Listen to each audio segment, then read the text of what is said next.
ایک صاحب کومنٹس میں پوچھتے ہیں کہ اگر حضور صلی اللہ علیہ وسلم کی 4 بیٹیاں تھیں تو باقیوں کو مباہلہ میں کیوں نہ لے کر آئے؟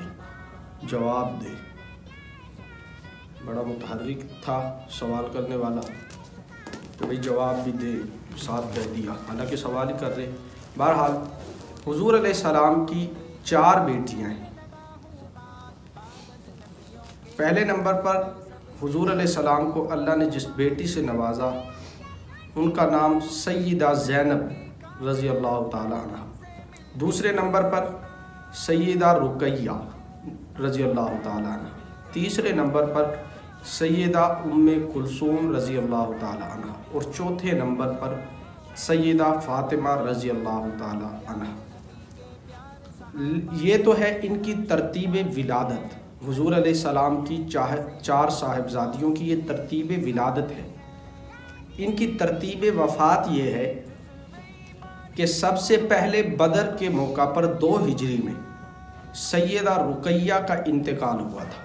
سیدہ رقیہ جو حضرت عثمان کے نکاح میں تھی۔ ان کے بعد سن 8 ہجری میں سیدہ زینب کا انتقال ہوا، اور ان کے بعد سن 9 ہجری میں سیدہ ام کلثوم کا انتقال ہوا، اور واقعہ مباہلہ جو پیش آیا ہے یہ 10 ہجری میں پیش آیا ہے۔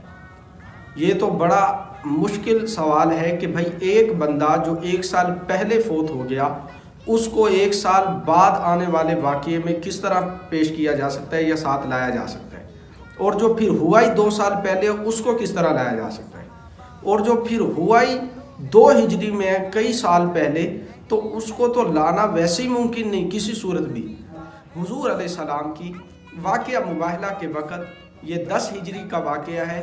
9 ہجری تک پیغمبر کی 3 بڑی بیٹیاں انتقال فرما چکی تھی، اس لیے پیغمبر علیہ السلام اپنے ساتھ ان 3 بیٹیوں کو نہ لائے۔